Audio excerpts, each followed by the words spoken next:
সম্প্রতি রাজামৌলিকে প্রায়ই বাইরে দেখা যাচ্ছে।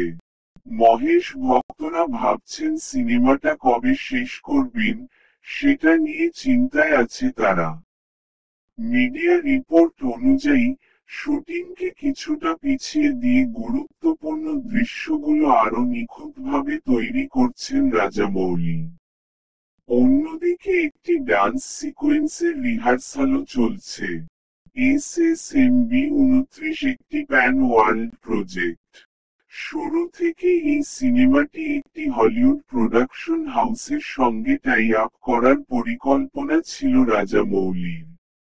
তবে এর মাঝখানে কিছু বাধা এসেছে। এখন যা শুট করা হয়েছে, সেই কন্টেন্টের আউটপুট দেখিয়ে ওই বিদেশি প্রোডাকশন হাউসের সঙ্গে টাই আপ করার চেষ্টা চালিয়ে যাচ্ছেন রাজামৌলি। যদি সেটা সফল হয় এবং ওই বিদেশি ব্যানারে পোস্টার বের হয় তাহলে এটি সরাসরি হলিউড ফিল্ম হিসেবে মুক্তি পাবে।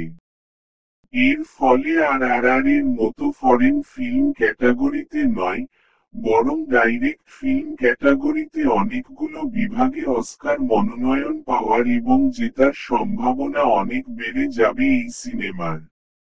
এখন যদি শ্রী দুর্গা আর্টস ব্যানারে পোস্টার রিলিজ হয়, তাহলে ভবিষ্যতে এই ধরনের পরিকল্পনার সুযোগ থাকবে না। তাই এই পুরো ব্যাপারটাই হলো প্যান ওয়ার্ল্ড মুভি নয়, অস্কার অ্যাওয়ার্ডস জয়ের জন্য বানানো এক মাস্টার প্ল্যান। সরাসরি হিট করা গ্লোব ইউরোপ আফ্রিকা দেখাচ্ছে।